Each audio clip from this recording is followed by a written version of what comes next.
But I wanted to welcome you all to this interview and Q&A with the author, hopefully, with the author of How to Take Smart Notes, a really incredible book on note-taking and really much more, learning, productivity, personal growth, project management, that I've had the pleasure of kind of being deeply immersed in the past few months. We're going to take an hour. I have a hard stop with the call in the next hour, so we're going to ask Sonke, assuming he shows up, a few questions, actually quite a number of questions that you've all sent in, which I have in front of me here. Really, really excellent questions. The sort of impetus for this call was an article that I wrote summarizing the book. If someone has the link to that and could drop it in the chat, I'd appreciate it. There we go. I see you, Sonke. I'll unmute you here. Welcome. I'm just doing a short introduction. Okay, now I should be unmuted. Okay, great. And by the way, how do you pronounce your name? Is it Sonke? Zunke. Oh, wow. Okay. Zunke. Okay. Is that better? That sounds great. Okay, perfect. I have an unusual name for English speakers as well, so I empathize. But yeah, so a few orientation notes here as we get started. First is the chat. If you click the chat button in your toolbar, your Zoom toolbar, you'll notice a window pop up on the side. We actually encourage a back channel on these calls. You can drop in comments there, questions, links to other resources that we mention or even that we don't mention. I encourage you to introduce yourself. There's some really, really fascinating people on this call. So definitely have the chat transcript active, and I'll share that chat transcript minus any private messages. So don't feel like you have to write down any links or references or book titles. I will share all of that with you. You can just listen. And then the second thing is we actually really encourage you to turn on your camera, turn on your webcam if you have one and if you can. It's really helpful for both of us to kind of see the variety of people we have, see your faces, see the reactions, whether it's excitement or boredom in response to what we're saying. We can kind of respond in real time. That's the benefit of these live calls, and it's the reason we do them. I see we have people from all over the world. I'm not even going to try to read out the names. We had over 1,000 people registered for this call, which is pretty incredible. Really, really cool. Let's get started here. Zunke, I wonder if you could give us your stock. What do you do? Like, how do you describe your work? I know you have your hand in various things, but if you could kind of tell us a little bit about the work you do and your background. Sure.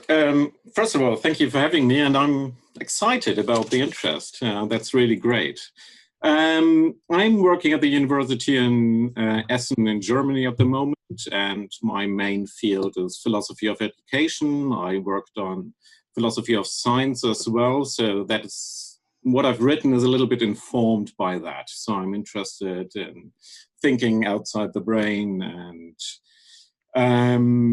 I'm more interested in how to use tools for building up complex ideas. I know I put an emphasis on the book on being very productive and writing a lot, but I think my main interest is really in how to think better, and yeah, that's what I think about most of the time.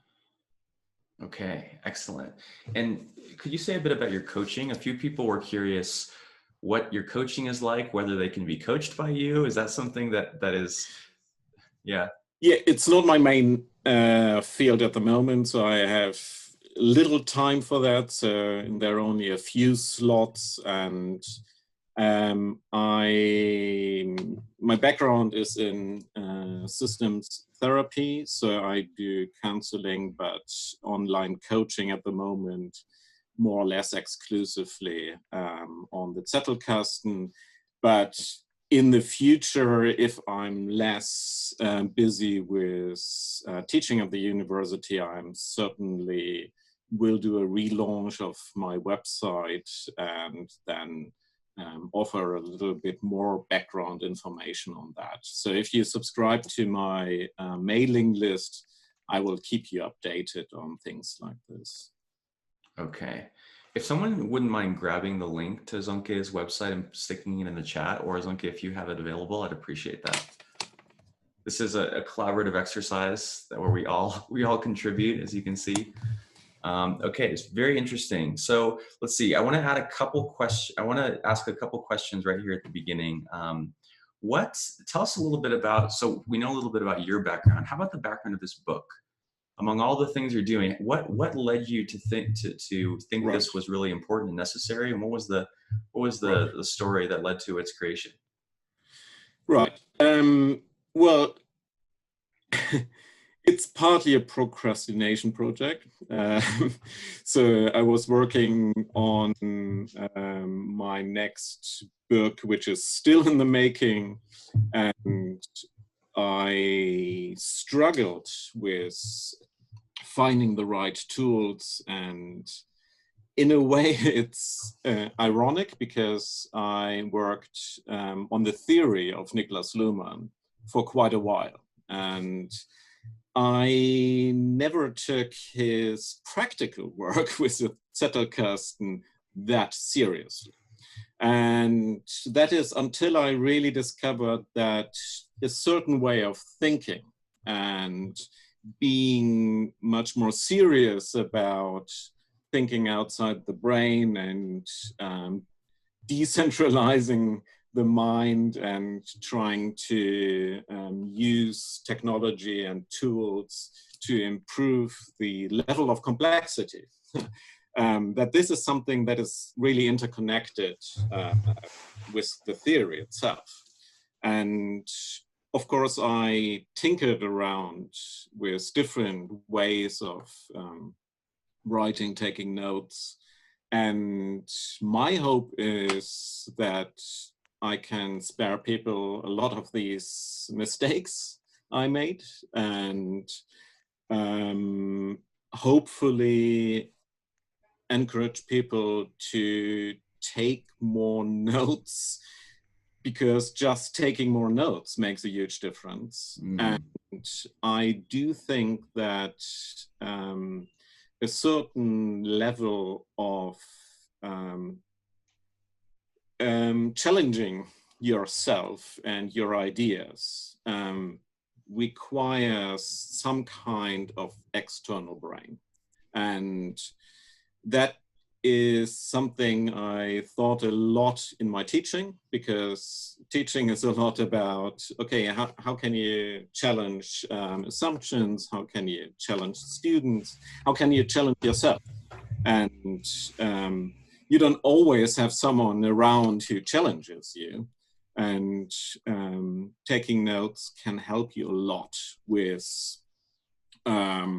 especially going against confirmation bias. And it reminds you of what you're actually thinking, and it forces you to make it more explicit. So my main hope was to provide people with a proved system that can improve thinking and helps to make things easier along the way. Because a lot of the struggles I had in my early days of writing is just finding things again, and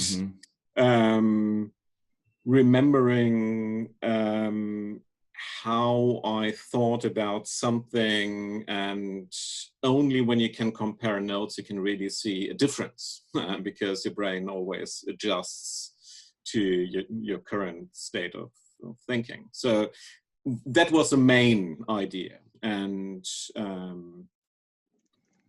I also hoped to spark some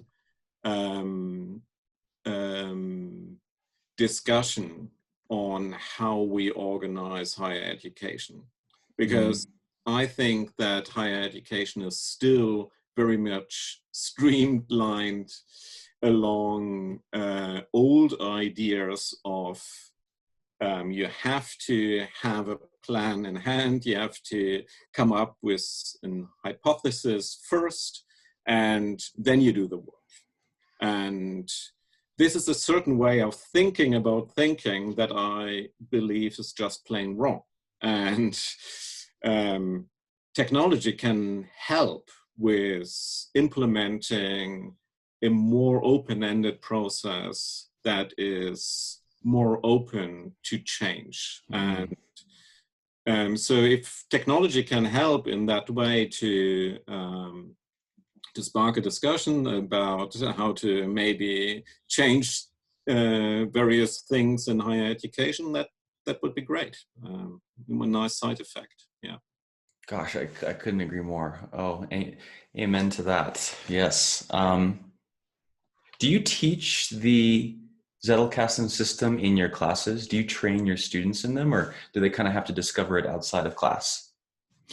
Well, I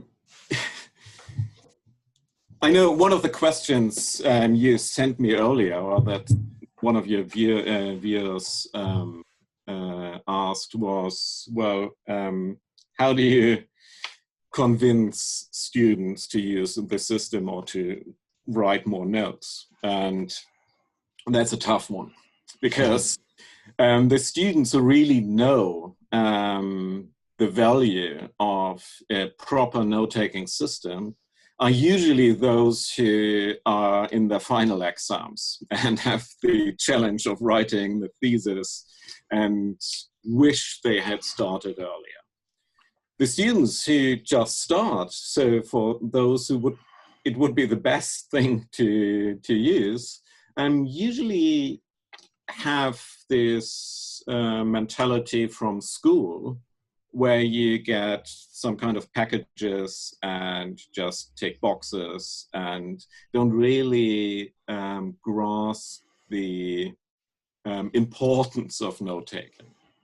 And if you as a professor tell them that's really important, they usually think, well, I'm not going to be a professor and write books, so maybe that's a little bit too much. So my solution is bring older and young students together and let older students explain the importance of note-taking to students, because they are much more believable and they know the struggles that come later, and they can explain to those who just start, well, it really is an advantage if you start early. And if you adjust the system along the way, it's not so important to have a perfect system. Just write, and write a lot. And so some of the tutors are just great in doing that. So these are the ways of convincing students to take more notes. Yeah, I like it. I like it. It reminds me of that exercise with investing, where if you make people hunch over and shuffle and sort of act like they're old or feel like what it's like to be old, then suddenly they want to invest more, they want to save more, they want to put money into their retirement accounts. It's like you're linking their present and their future self, and that changes behavior. Right. Yeah. I like that a lot. Okay. So you mentioned you went from Niklas Luhmann's output, his content work, to his practical system. As you did that, what surprised you? As you really researched and got into the details of the Zettelkasten, was there anything that really kind of surprised you in that?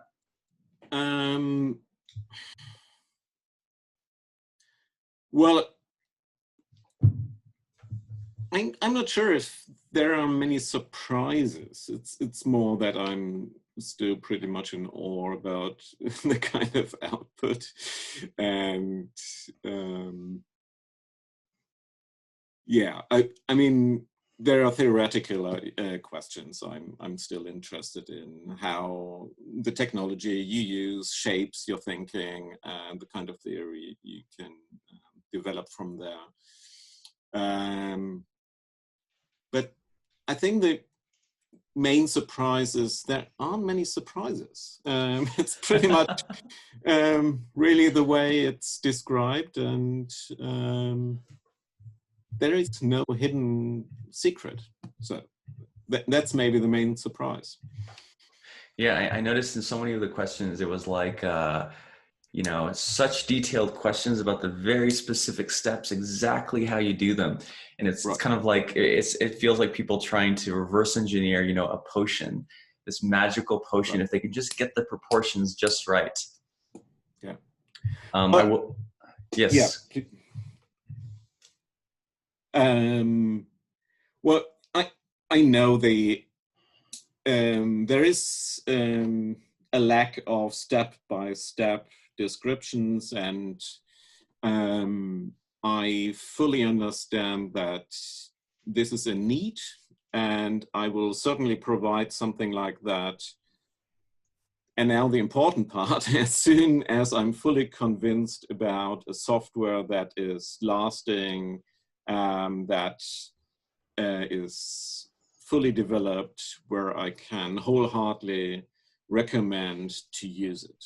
Because you can only do a step-by-step description when you have made a decision on the technology you use or the software you use.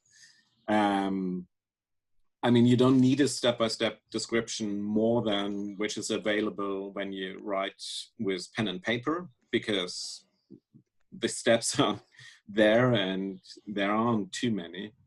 Having said that, I think there could be a misunderstanding about trying to follow a step-by-step process, because first of all, you need to adjust it to your own needs. And the book is not only read by academics in the social sciences, but many are interested who work in very different fields, and you need to adjust to that. And my main recommendation at the moment with this software as it is, well, stick with the things you're most comfortable with, and don't try to set up a whole new system, because you might end switching systems again and again, and the switching cost there. So it might make sense to stick with what you have and see what really works for you. And where you put the emphasis really depends on your kind of work. So academics certainly have much more emphasis on the reference system and the literature notes. That's not hugely important when you develop ideas about your business. So I would put there much more emphasis on your project folders and your project notes, and be okay with hierarchy. Hierarchy is no problem. It just shouldn't be hardwired into the system.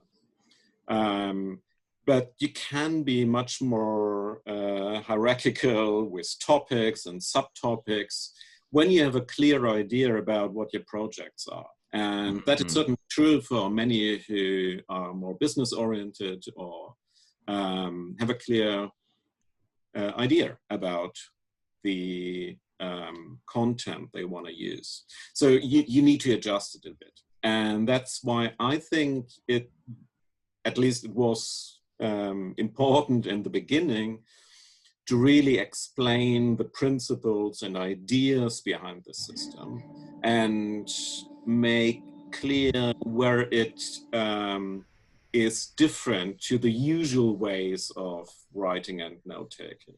So the moment you understand the principles, you are in a very good position to build something that is your own and works for you. And I think that works much better than trying to copy a style that is maybe not really your field. Couldn't agree more. So much of what you just said parallels my experience. I mean, I went into our onboarding survey, I think yesterday or the day before, for our students. And I looked at the question, which note-taking app do you use? and there was probably 3 dozen. There was probably about 3 dozen different note-taking apps. And so our approach has been to just sort of use them all, and to do sort of a mind meld brainstorm, where we bring everyone together on these Zoom calls just like this, and we share notes. You know, I like what you said about the technology does influence the way you're thinking. I found that too, where someone will come up with a brilliant idea because they're using some obscure note-taking app that has some feature that few others do. That will then give them an insight, which they can then bring back to us, and we can apply to our own systems. So it is a bit of a challenge, but I'm hoping the diversity of systems and the diversity of different kinds of technology can be a strength instead of a hindrance. I do think that you're right, that there is a great independence of the system towards the apps you use. But at the same time, I do think the technology you use or the software you use makes a difference, and maybe a major one. But at the moment, I can't recommend one specific that works for, at least not for all the clients I talk to. So I think the software does can make a huge difference. And so I also hope that the ongoing discussions, and that there is a lot going on in development, will have something bubble up that, that combines a lot of the advantages of different tools and is less an archive. Most of the things at the moment are really for collectors, not so much for thinking development. It makes a huge difference if you have a low threshold of writing, where you don't get distracted by the software. So I'm really into everything with a low threshold and simplicity, and where things don't get overboard about all the possible fine-tuning and adjustments. Absolutely. But see what will bubble up. It's an exciting time. It's an exciting time for this field. I want to ask you one more question. But then I want to get to questions from others. So just one last thing on the steps. I'll put in the chat this Google Doc that I sent you, Zonke, as well, which I didn't include in my original article, because my article is more about the principles, but I think I'll add this as an addendum to the bottom. It's basically a summary of the 8 steps that you outline in the book for using the Zettelkasten. If you want to refer to that, or if someone else does, that's fine, but let's move on to other questions. For example, the last one I want to ask you, which is, what do people get wrong about this system? What are the things that you notice they commonly misunderstand, misinterpret, don't really get?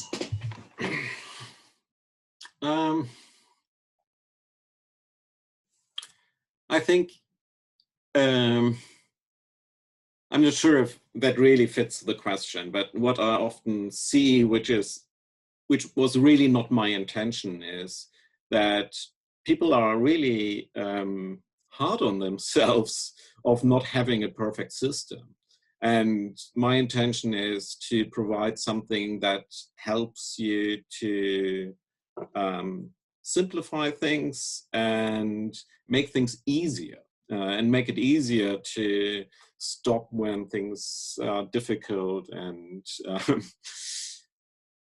now I often see the search for a perfect system without struggle. And it's almost like people now punishing themselves for that things are not that easy. And so I would like to emphasize that writing is still difficult. And of course, there are always struggles with the organization and the question of where do I connect this idea to another. But that is all part of the system. And in some ways, there's a feedback loop So in the beginning, I tended to make too extensive notes, but you realize quickly that you then don't really know how to address this particular note.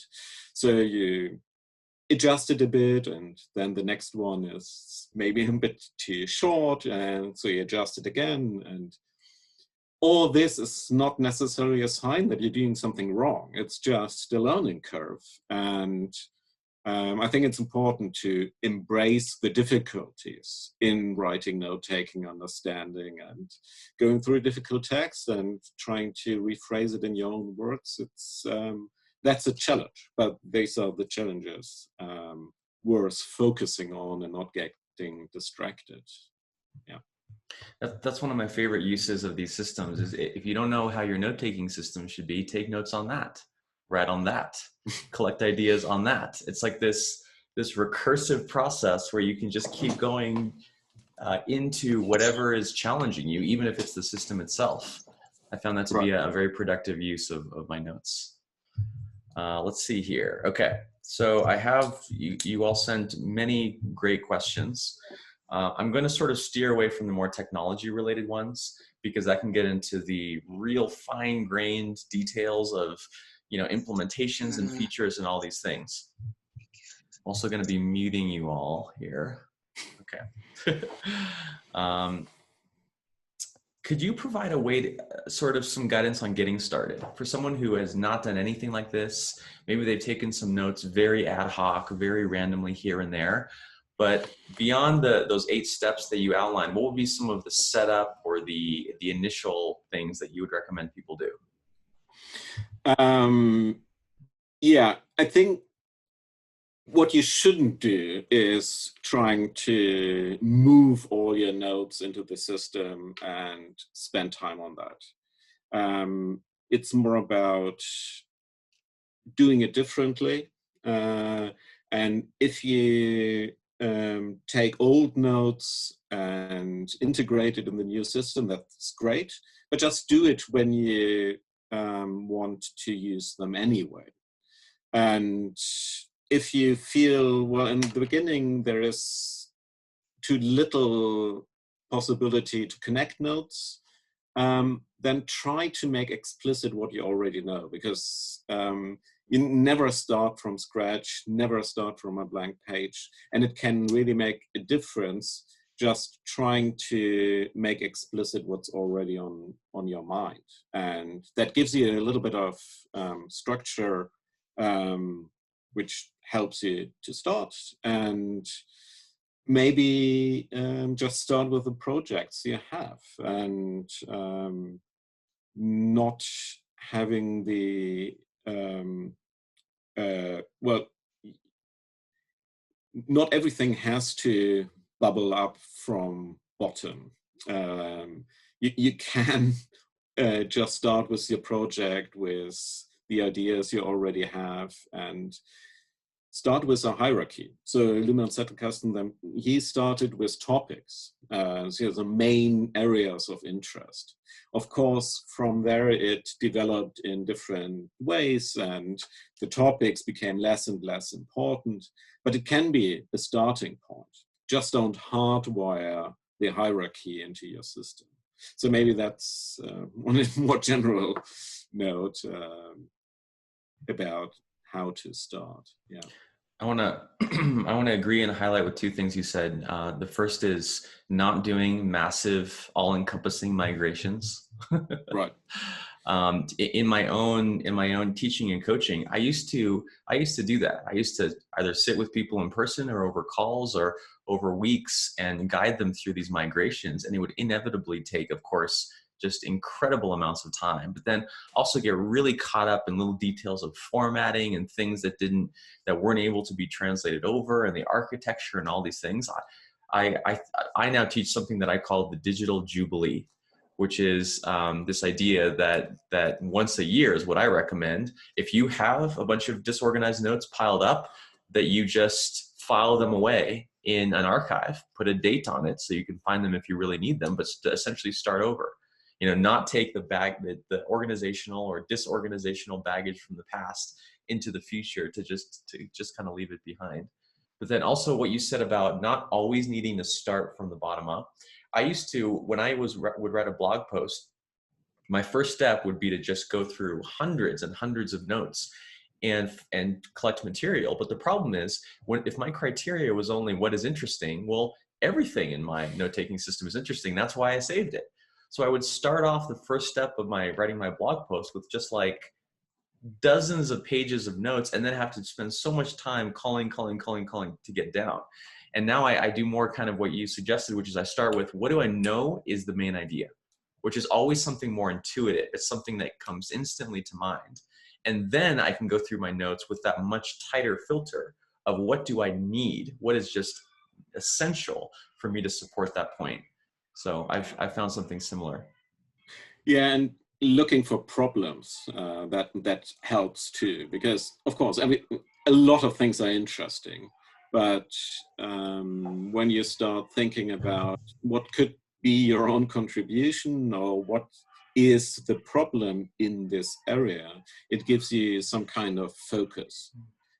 It doesn't need to be necessarily formulated question, but try to put a finger on what bothers you. What is maybe the problem here, and looking for answers to that. That can be an extremely good filter. Absolutely, absolutely. Could you talk a little bit about the principle that by far people had the most questions on or confusion about was the one to file by context, not by subject? One person said, how do you know first of all, what is a context? How do I know what my contexts are? And second, how do you know what your contexts are if, as you say elsewhere, you don't know what you're going to be working on in the future? How can you decide when you'll want to see this thing again? Sure. So contexts and topics are not necessarily mutually exclusive. Of course, a note put in a specific context can also be a contribution to a specific topic. What I wanted to stress here is the difference to a collection. If you think about under what kind of topic do I file this, this is thinking like a collector. When you ask yourself to which kind of discussion within which note sequence can this idea contribute, you much more dive into the actual content. You think about what difference this new information makes for your previous held beliefs, for example. And information can only make a difference in regard to something. Mm-hmm. Adding something to a collection makes, of course, also a difference, but also the difference in terms of additional information. So a context is much more on the content level. Topic is almost always more about thinking about it. Mm. And when you look for context, you want to think within something. So you're thinking more about the difference the new information makes for what you've written before. So you look at the content level. You're not looking at keywords. You're not looking at the index. You're thinking, well, is it just an addition, or is it a contradiction? Mm. Is it messing with my previous held belief, or do I have to change what I thought before? And trying to make that explicit. So it's about really getting as quickly as possible into the content and not trying to think from a level above where you just sort stuff.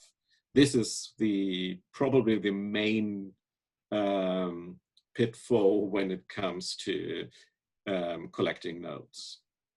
And this also means, that you might want to write the note already in dialogue with pre-existing notes.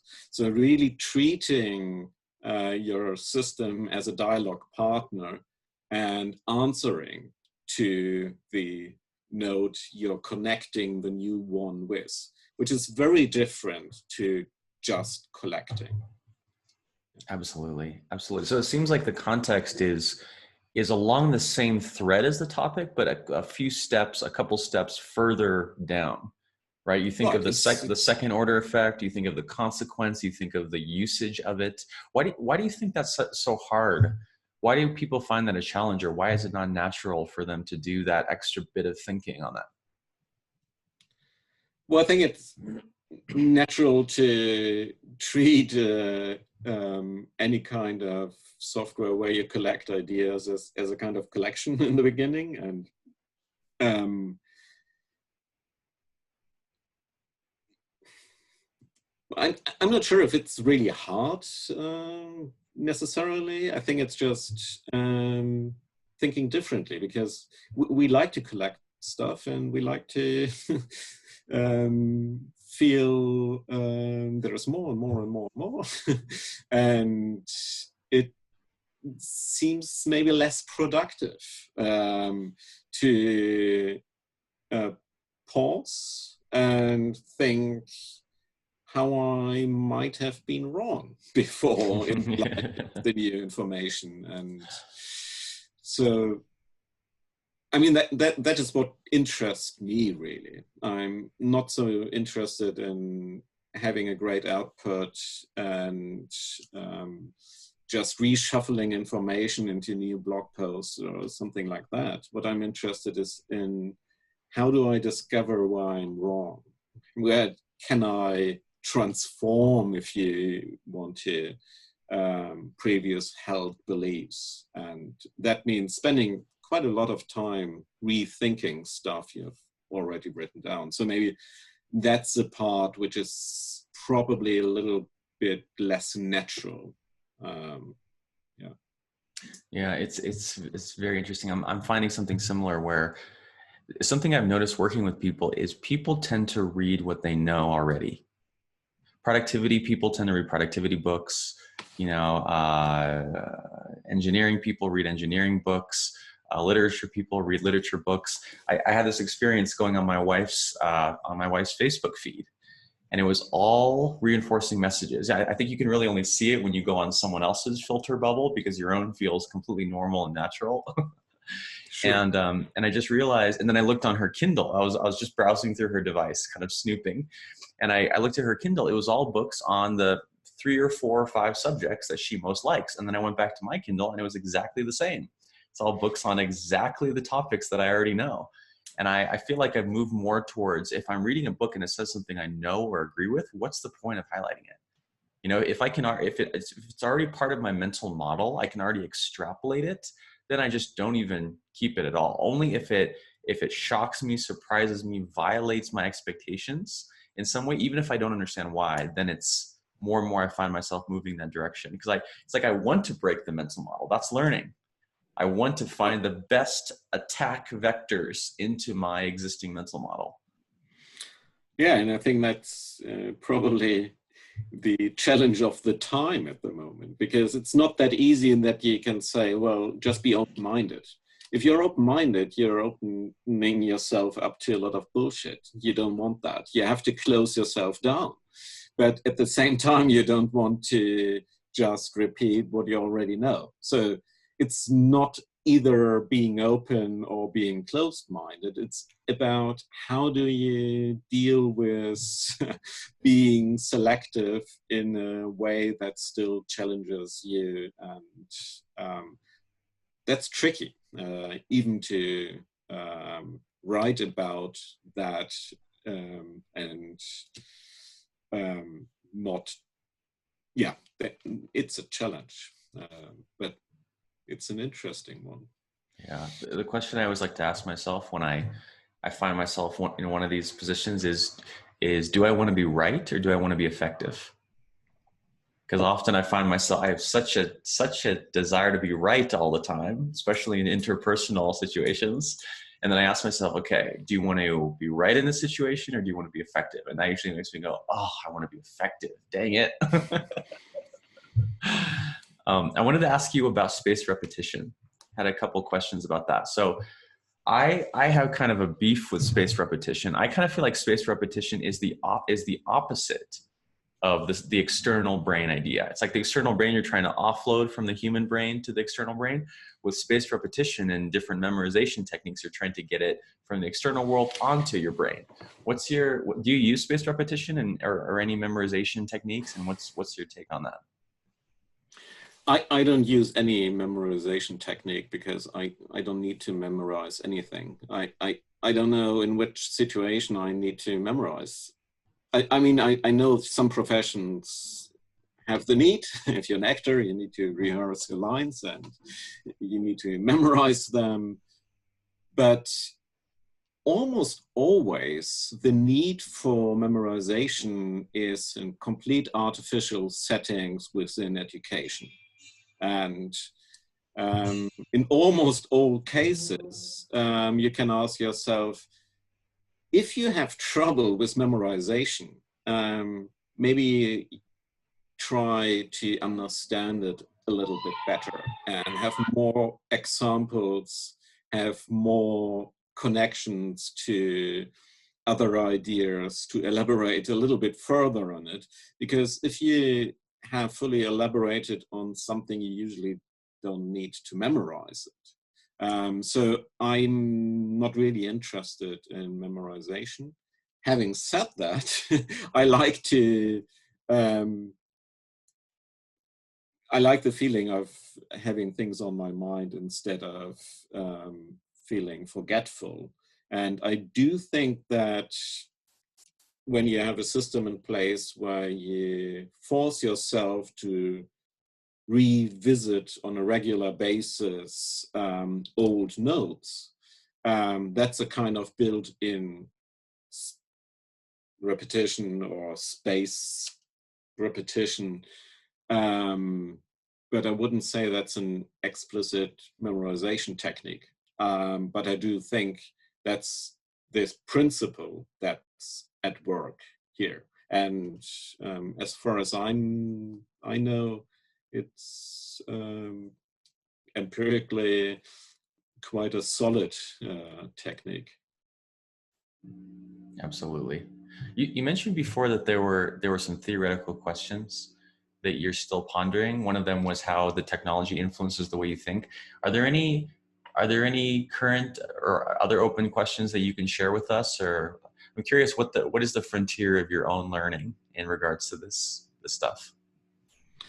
Well, one question that is on top of my mind is what I mentioned earlier: how to be open-minded without getting too distracted, and how to find, well, not a balance, because balance is usually not a good idea, but yeah, how to work against your biases and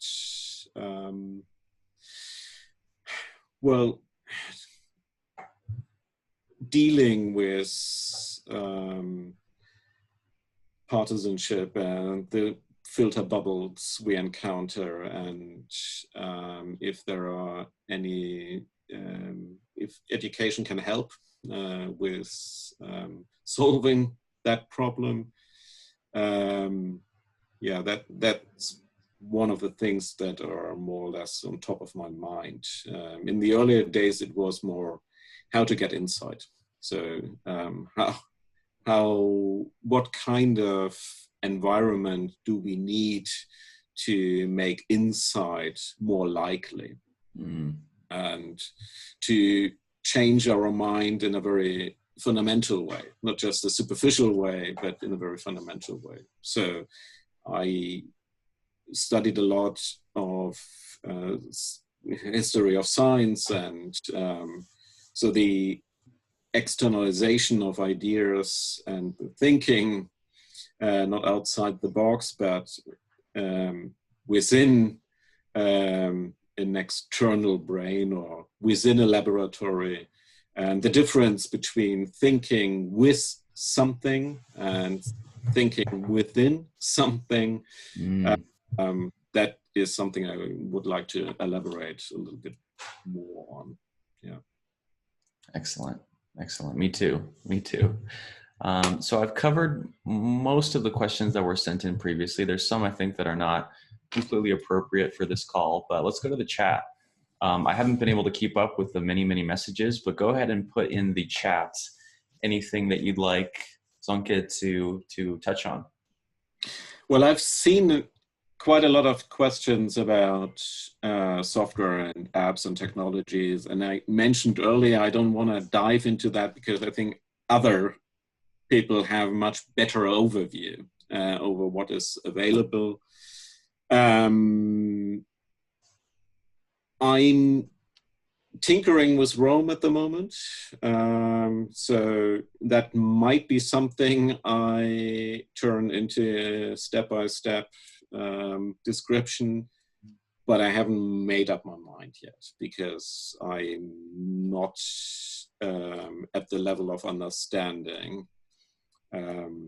I still have on my website this old program by Daniel Lüdecke, which works for me, but has its downsides.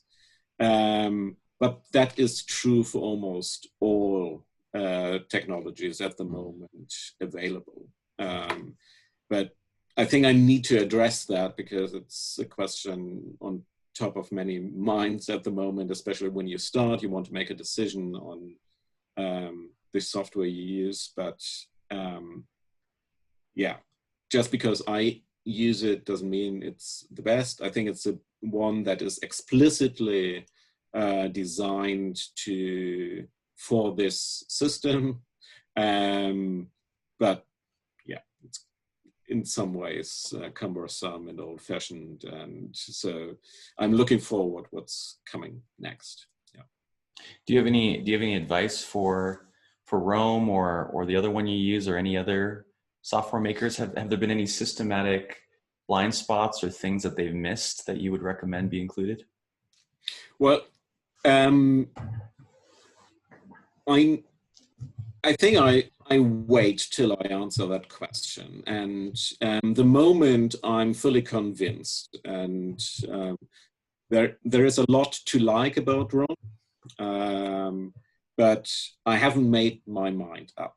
But the moment I've made up my mind, I will change the recommendation on my website. I will send out a mail. So if you sign up for my newsletter, which is maybe once a year, I have really no interest in sending out too much stuff. I don't think that's helpful.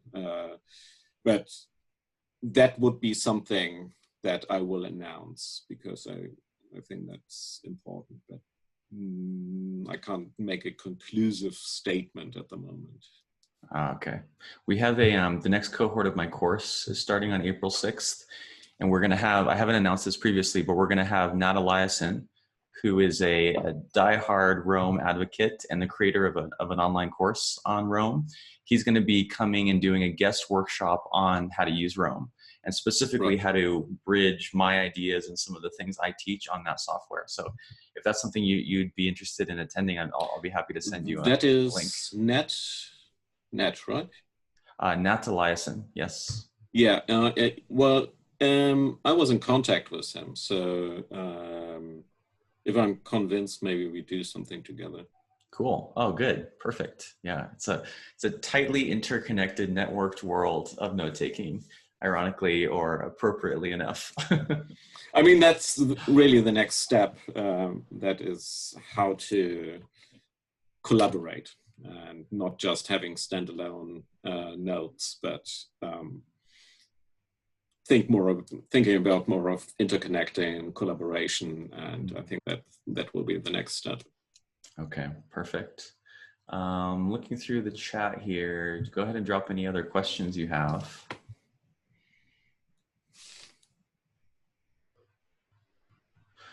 Someone had a question. I don't remember this being mentioned in the book, but could you comment on the idea that you should take sufficient notes on a source that you never have to read it again? this person said, it was Captain Nemo, said that that Lumen said this, but he's worried that it slows down his note taking too much.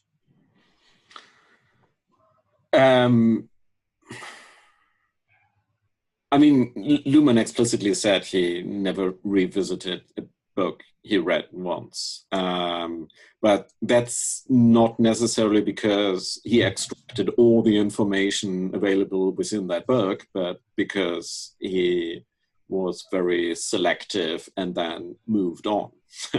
And I think that's maybe worth addressing, because it's another pitfall of trying to let the system impose a structure on yourself.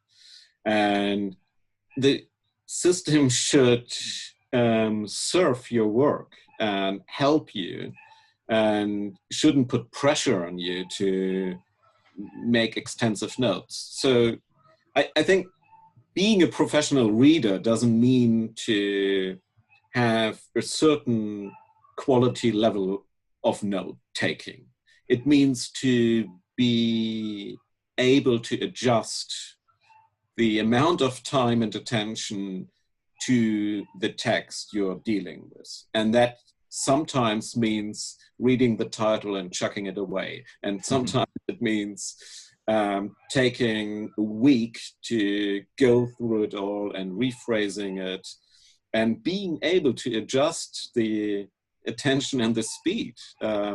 That is really what it is all about. So I'm taking sometimes no notes at all. Sometimes I skip the part of rephrasing it because I don't need it. I know exactly where it fits into a manuscript. Sometimes I write it on a small paper. I usually have DIN A5, and I have a wooden box where I collect it, because I like to take literature notes and with pen and paper. But sometimes I have a big sheet of many notes for just one text, because it's more informative, and it's about adjusting. It's not about making it perfect. And if you feel like you're wasting time, well, then maybe you shouldn't put any more work into that step, but think about where you can, where to move on. Yeah, I want to emphasize that point so strongly, that the adaptation, I think this is the big pitfall with prescriptions, with systems, is you outsource all agency to the system. Right. But when it's really about, it's about adaptation, it's about evolution. It's funny, one of the kinds of emails I get is from, say, someone takes my course or they read all my articles, and then they write me this very apologetic email where they're like, I'm so sorry, I hate to do this, but I can't use your system exactly as described. And then they write, all these details about why and how they've really thought about it. And I write back and say, you got it, you mastered it. When you know enough and you're confident enough in the way that you think, that you can contradict me and you have good reasons for doing so, you don't need to apologize. That is actually the peak of learning, where you no longer need to look to someone like me for answers. I think that's a very deep idea. Okay. One more thing? Sure, shoot. Oh no, I think we're gonna go ahead and wrap up. I was gonna ask you, I want to be sure to end on time. I wanted to ask you where people can find you, or where you would send them, how they can subscribe to your email list, if there's anything else that they can do to find out more about you and your work. Well, I mentioned the newsletter. You'll find it on the website, takesmartnotes.com. I need to relaunch that one day, but that's maybe one of the things. I'm focusing really on the content level at the moment. The aesthetics comes later. But I will do a relaunch certainly the moment I have more time for coaching and counseling, and will make much more explicit what I can offer. And I can, well, I keep you updated via the mailing list. That's the best thing, and the best way to stay in contact. Okay, perfect. Zonke, I want to thank you. I want to thank you for taking the time to first write the book and to put all those ideas into concrete form. It's really been a huge inspiration. And also the time to just come here and answer our questions. I know you're a busy person, and I appreciate just the willingness to spend time with us. Also want to thank everyone on the call for coming. I know that there's a lot going on in the world right now, and notes is one of the things that you might be learning about, but I really appreciate you all coming live and allowing this to be a more collaborative exercise. Well, thanks for having me, and thank you everyone for your interest. Thanks everyone. I'll have a recording out to all of you soon. Probably put this on YouTube if Zonke agrees. And otherwise, have a great end of your week. Okay. Bye. Bye everyone.